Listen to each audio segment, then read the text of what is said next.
যেন কম হয় সেটা আমরা চেষ্টা করব, কিন্তু সবাই কিন্তু কোনো না কোনোভাবে স্বাস্থ্যসেবার দিকে তাকিয়েছেন, প্রাইভেট বা পাবলিক সেক্টর থেকে।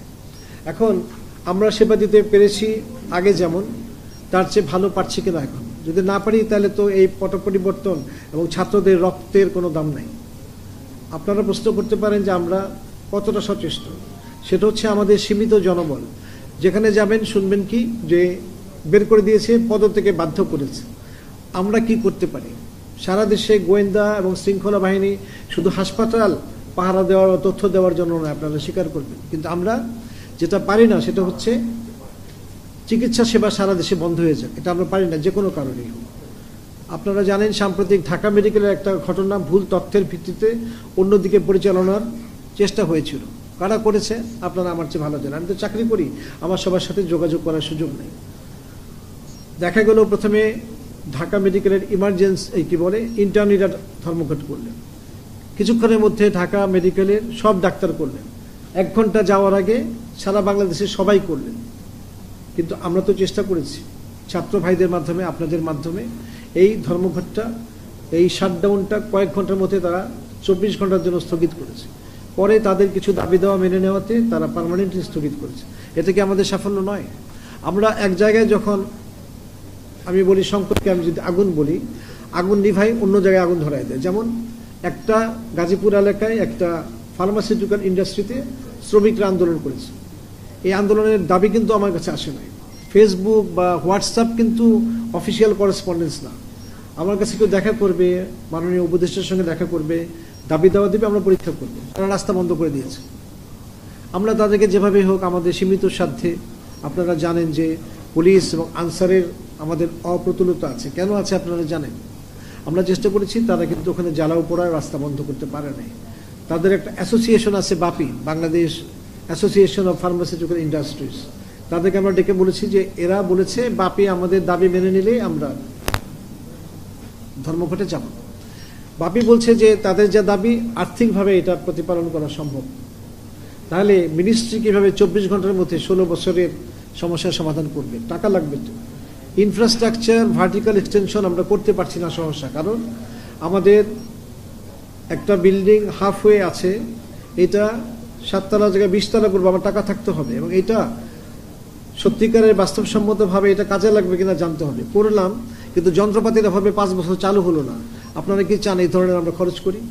তাহলে আমাদেরকে পুরো বিষয়টা রিকাস্ট করতে হবে, অনেক জায়গায় যেতে হবে। আমার ক্ষমতা খুবই সীমিত। পরিকল্পনা কমিশন, আইএমইডি, জনপ্রশাসন, এমনকি মন্ত্রী পরিষদ কমিটি, আমরা চেষ্টা করছি যাতে মিনিমাম স্বাস্থ্য সেবাটা মানুষ পায়, যাতে আপনাদের কাছে মনে হয়, আপনাদের মাধ্যমে দেশবাসীর কাছে মনে হয় যে স্বাস্থ্যসেবার কিঞ্চিত উন্নতি হয়েছে। এই জন্য আমরা যা করেছি সেটা হচ্ছে যারা আহত হয়েছেন তাদেরকে সর্বোচ্চ সেবা দেওয়ার আমরা চেষ্টা করছি। এমনকি বিদেশি বিশেষজ্ঞ আমরা এনে কাজ করছি। চোখের 1 চোখ বা 2 চোখ হারিয়েছেন আংশিক বা পরিপূর্ণভাবে, এদের সংখ্যা কয়েকশো। তাদেরকে আমাদের ছোট একটা চক্ষু ইনস্টিটিউটে সম্ভব না, বিদেশি বিশেষজ্ঞ দিয়ে আমরা তাদেরকে চেষ্টা করছি। আহত ছাত্রদেরকে বিদেশে চিকিৎসার জন্য আমরা চেষ্টা করছি।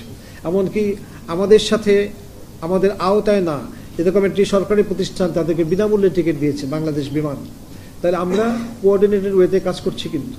এবং এই ছাত্র ভাইদের বিনা চিকিৎসায় বা অবহেলায় কেউ মারা গেছে, এটা জাতির কাছে আমরা এই দায়ভাগ নিয়ে পার পাবো না। কারণ হচ্ছে এটা আমাদের দায়িত্ব। আমাদেরকে বিমানের মতো কেউ যদি এগিয়ে আসে যে আমরা চিকিৎসা ব্যয়বহুল অংশটা আমরা বহন করব, সেটা আমাদের জন্য সৌভাগ্য। যদি না করে তাহলে যারা খুবই জরুরিভাবে বিদেশে যাওয়া দরকার আমরা ব্যবস্থা করব। কারণ সরকারের তো সদিচ্ছা আছে, কিন্তু দেখতে হবে যে যে চিকিৎসাটা ঢাকায় সম্ভব সেই চিকিৎসাটা অস্ট্রেলিয়াতে যেন আমরা রেফার না করি, যদি ব্যাংককে সম্ভব হয়। এখন আমাদের মধ্যে অনেকগুলো লিমিটেশন আছে। একটা হচ্ছে যারা বিশেষজ্ঞ তারা বলছেন যা, বাস্তব কিন্তু তা না। আপনাকে দেখতে হবে অর্থ সাশ্রয় এবং সুচিকিৎসা, এই সমন্বয়ের ভার আমাদেরকে দিলে আমরা চেষ্টা করব, করে যাচ্ছি। এখন এই পুরো বিষয়টা, কত ছাত্র বা জনতা আহত নিহত হয়েছেন, এই ব্যাপারে একটা টাস্ক ফোর্স বা একটা কমিটি হয়েছে খুবই উচ্চ পর্যায়ে একজন প্রাক্তন স্বাস্থ্য সচিবের নেতৃত্বে। তারা এই সংখ্যাটা নিরূপণের জন্য চেষ্টা করছেন। তারা কিছু আমাদেরকে সাজেশন দিবেন। এখন যদি বলেন যে সংখ্যা কত, আমি এখন যেটা বলবো এটা কিন্তু ফাইনাল না। আমাদের ডাটাবেস, ওই কমিটির তথ্য, আরও বিভিন্ন সূত্র থেকে প্রাপ্ত তথ্যে এটা সাময়িক একটা তথ্য, চূড়ান্ত আমরা জানাবো।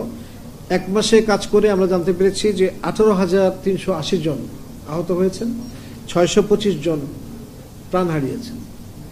আহতদের চিকিৎসার জন্য আমরা হাসপাতাল থেকে হাসপাতালে স্থানান্তর করার চেষ্টা করেছি, এবং আমাদের সর্বোচ্চ চেষ্টা হলো যে বিভিন্ন সরকারি হাসপাতালে ডাটা এন্ট্রির মাধ্যমে তাদেরকে প্রশিক্ষণ দিয়ে ভবিষ্যৎ যে কোনো পরিস্থিতি মোকাবেলার জন্য আমরা তৈরি থাকব। তার মানে এই না যে ভবিষ্যতে কেউ আহত হয়ে আসবে। এটা সাধারণত একটা সড়ক দুর্ঘটনাও হতে পারে, একটা অগ্নিকাণ্ড হতে পারে। আমাদের যে ক্যাপাসিটি সেটা বাড়ানোর আমরা চেষ্টা করছি। যেটা ভেঙে পড়েছে কারণ কি? অবহেলা, তারপরে অন্যায্য দাবি পূরণ করা, যেখানে যা দরকার নাই সেখানে সেই ইনফ্রাস্ট্রাকচার জনবল দেওয়া হয়েছে। আমি উদাহরণ হিসেবে বলতে চাই যে 2600 বেডের হাসপাতাল ঢাকা মেডিকেল পৃথিবীর একটা স্টেট অফ দি আর্ট একটা হসপিটাল, খুব ভালো সেবা পাওয়ার কথা এখানে, কিন্তু আপনি হাঁটতে পারবেন না। তখন বলবেন যে ঢাকা মেডিকেল এত রোগী কেন? আমাকে জবাব দিতে হবে। এখানে রোগীর সংখ্যা 4000+। তাহলে আমরা তাদেরকে সরাই দেওয়ার চেষ্টা করছি যেখানে কম জনসংখ্যা বা রোগী অধ্যুষিত। ফিগারটা আচ্ছা, আমাদের কাছে প্রাপ্ত তথ্য অনুযায়ী এখন আমাদের 625 ছিল, এখন এটা 700 ক্রস করেছে। আর নিহত আর আহত ছিল 18,380, রাফলি ধরেন 19,000। আমাদের সমন্বিত সারা দেশে, যার জন্য একটা কমিটি কাজ করেছে একজন প্রাক্তন সচিবের নেতৃত্বে, তার ডাটাবেজ অনুযায়ী 700+ হচ্ছে মৃত আর 19,000-এর মতো আহত। এটা কনক্লুসিভ যদি আমরা বলি যে এতজন, তাহলে আপনারা আমাকে একটু অন্যদিকে যাওয়ার সুযোগ দেন যদি অ্যালাউ করেন। সেটা হচ্ছে বাংলাদেশে স্ট্যাটিস্টিক্স দেওয়ার জন্য 2টা অথরিটি আছে, আপনারা জানেন, বিবিএস আর স্পার্সো।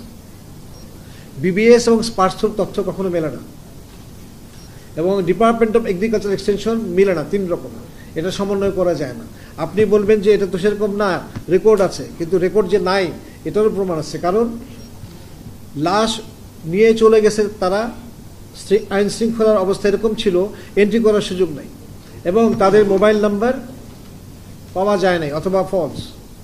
তারা ময়নাতদন্ত ছাড়া মাটি দিতে, কবরস্থ করতে, সমাহিত করতে বাধ্য হয়েছে। এখন এটা যাচাই বাছাই করার জন্য ক্যাবিনেট ডিভিশন আমাদের সঙ্গে কাজ করছে, যে তাদের হাত অনেক বড়, ডিসি, এসপি, ওসি আছে না, তারা লোকালি খবর নিচ্ছে যে এই লোকের যে ঠিকানা তাকে আইডেন্টিফাই করো, যাতে এক্সাক্ট ফিগার আমরা বিশ্বকে দেখাতে পারি। সুতরাং সবাই কিন্তু নিরলসভাবে কাজ করছে, যেটা লিড মিনিস্ট্রি বা যেটার সমন্বয়ক হচ্ছে আমরা ফোকাল পয়েন্ট। আক্রমণ আমাদের উপরে হবে, প্রশংসা আমরা চাই না, আমরা সেবা করতে চাই। কিন্তু তথ্যগত কোনো শূন্যতা বা গ্যাপের কারণে আমাদেরকে আপনারা ভুল বুঝবেন না, কারণ আমাদেরকে একটু সময় দেন।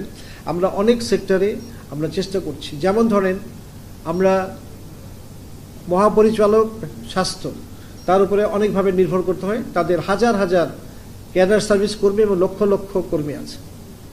তাদেরকে স্ট্রেংথেন করার জন্য এই অফিসটাকে চালু রাখতে হবে। আমরা চালু রাখার চেষ্টা করছি। বিতর্ক হতে পারে যে কাকে কোথায় পোস্টিং দিলেন, ঠিক হলো কি হলো না। এটা সর্বসম্মতভাবে কাউকে কোনো পোস্টে, আমার চেয়ারে বা ডিজির চেয়ারে, এটা এখানে ইলেকশন করে যদি আমি পাস করি 90% ভোট পেয়ে, তার মানে এই না যে সবাই মেনে নিবে। কিছু কিছু পোস্টে আছে যে সরকার সিদ্ধান্ত নেবে। এখন সরকারি সিদ্ধান্ত যদি ভুল হয়, সরকারকে বলার কিন্তু শেষ সময় হয় নাই। দুর্নীতির কারণে, অব্যবস্থাপনার কারণে, অদক্ষতার কারণে যদি কেউ পরীক্ষিতভাবে অযোগ্য প্রমাণিত হয়, এটা কিন্তু প্রেস জাজমেন্ট আছে, অ্যাডমিনিস্ট্রেটিভ জাজমেন্ট আছে, আরও অনেক সূত্র থেকে জাজ করা হবে। তাহলে অযোগ্য লোক চলে যাবে, আমি সহ। কিন্তু একজন বসার আগে যদি আপনি বলেন যে উনি এটা, উনি সেটা, উনি তার লোক, এটা আমাদের চোখে দেখার সুযোগ খুবই কম। তবু আমরা চেষ্টা করছি যাতে 3টা বিষয় আমরা আপোষ করবো না। পোস্টিং ট্রান্সফার কিছু হয়েছে, আরও হবে। একটা হচ্ছে প্রফেশনাল এফিসিয়েন্সি, আরেকটা হচ্ছে সততা, আরেকটা হচ্ছে তার গ্রহণযোগ্যতা। কোনো দল বা প্রেশার গ্রুপের সদস্য চাপের মুখে আমরা করব না। আপনারা যদি বলেন নিরপেক্ষ করেন, আমরা যথাসাধ্য চেষ্টা করব। এবং আমরা যে পোস্টিংগুলো দিয়েছি অল্প, তার মধ্যে যদি 5% হয়ে থাকে ভুল, স্ট্যাটিস্টিক্যাল এরার কত পার্সেন্ট অ্যালাওয়েবল আপনারা ভালো জানেন, হতে পারে এটা।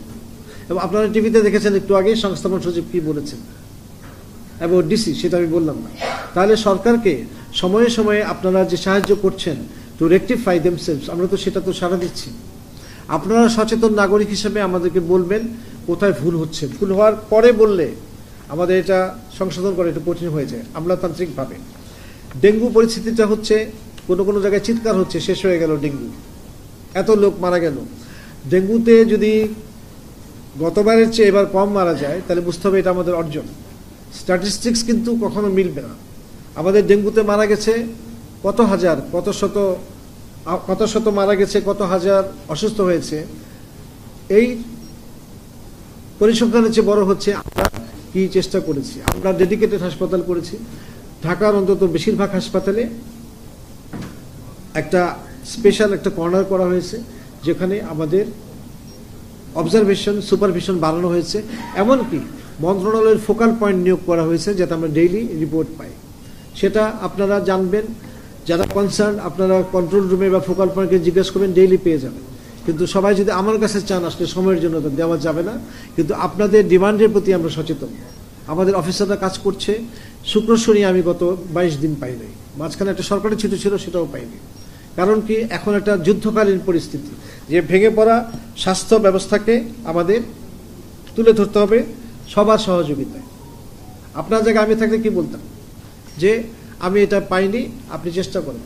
কিন্তু আমি পাইনি বলে চিৎকার করলে কিন্তু আমি পাবো না। আমাকে গাইড করতে হবে যে আপনি কিভাবে চান, আমার কি ক্ষমতা আছে। আমার কিন্তু অনেক লোক নিতে হবে, খালি আছে, কিন্তু সরকারের টাকা আছে কিনা এবং লোক নিয়োগ করলে তারা কাজ করবে কিনা। আপনি দেখবেন শহরাঞ্চলে স্বাস্থ্যসেবা কেন্দ্র আর গ্রামাঞ্চলে ডিফারেন্সটা আপনি আমার চেয়ে ভালো জানেন। শহরে পোস্টিং, গ্রামে পোস্টিং, শহরে থাকে। আগে কিন্তু হাই অফিসিয়ালরা ইন্সপেকশনে গেলে তাদেরকে কর্মস্থলে না পেয়ে ব্যবস্থা নিত, এখন নেওয়া যায় না, কারণ 10 মিনিটের মধ্যে মোবাইলে চলে আসে। তাহলে প্রযুক্তির বিকাশটা ক্ষতিকর। আমরা এখন কি করতে পারি বলেন, যে ডাক্তাররা কর্মস্থলে থেকে সেবা দেবেন, সবাই তো আশা করে। অনেক ডাক্তার নিয়োগ করা হয়েছে, তারা যদি কর্মস্থলে না থাকে এবং হাই অফিসিয়াল পাস করার সময় সঙ্গে সঙ্গে চলে আসবেন মোবাইলে, আপনারা সচেতন না হন, তাহলে তারা কখনো কর্মস্থলে আসবে না। আমি মনে করি যে একটা যৌথ একটা কার্যক্রমে আপনারা আমাদের অংশীদার। আপনারা যদি সবাইকে উদ্বুদ্ধ করতে পারেন তাহলে কর্মস্থলে থাকবে।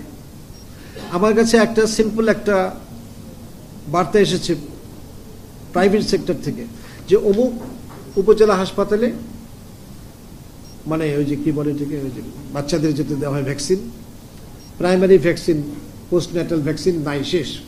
তাহলে 500 উপজেলার মধ্যে একটাতে শেষ, আমি বললাম ওখানে চলে গেল। কিন্তু এখানে যে শেষ হচ্ছে, আগামী 3 মাসে এই ভ্যাকসিনটা পাওয়া যাবে না, বাচ্চারা মারা যাবে অথবা অন্য কোথাও যাবে। আপনাদের সচেতনতার উপরে নির্ভর করে। উপজেলায় যে সেট আপ আছে আপনারা বলবেন যে আপনি এটা জোগাড় করেন, নাহলে আমার বাচ্চা কোথায় টিকা দিতে যাবে। ঢাকায় আমাদের কাছ থেকে তথ্য শুনে আপনার কিন্তু ওই ইউনিটে পৌঁছাতে হবে, আপনার বাড়ি যেখানে, সেই থানায় ইকুইপমেন্ট আছে কিনা। আমাদের গাফিলতি থাকলে আপনাদের কাঠগড়ায় আমরা দাঁড় হব। কিন্তু যে উপজেলা লেভেলে বা জেলা লেভেলে যার অবহেলার জন্য এই ধরনের ঘটনা ঘটছে, তাদেরকে আপনারা আমাদের সামনে প্রকাশ করেন, প্রেসের সামনে প্রকাশ করেন, আমরা ব্যবস্থা নিব। যেখানেই কোনো কিছু ঘটে, গুজব রটে যায়, আমরা দায়ী, আমরা ব্যবস্থা নেইনি। আপনারা জানেন একটা শিশু বিক্রির কথা শুনেছেন সবাই, সেই শিশু বিক্রি হয় নাই। সেই শিশুকে চিকিৎসার জন্য স্থানীয়ভাবে কোনো শুভার্থী 25,000 টাকা দিয়েছে।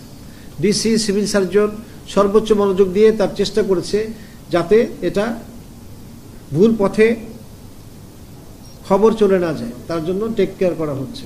এবং আমাদের সীমিত সম্পদ দিয়ে আমরা চাহিদা পাওয়ার আগে আমরা আমলাতন্ত্রে, সেরকম প্রথাগত আমলাতন্ত্রে বিশ্বাসী না, যে আমি তো কোনো চাহিদা পাইনি।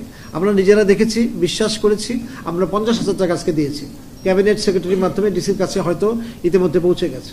কারণ কি, আমরা দেখলাম যে তার আসলে নিড, সে বাচ্চা বিক্রি করে নাই, কিন্তু করতে গেছিল বা করতে পারতো বিধায় একজন সাহায্য করেছে 25,000। আমি 50,000 গভর্নমেন্ট করতে পারবো না। এবং বন্যার সময় আমাদের মতো সরকারি কর্মচারীরা একদিনের বেতন দিয়েছে, এবং একটা নিম্ন স্তরের কর্মচারীর একদিনের বেতন কিন্তু অনেক।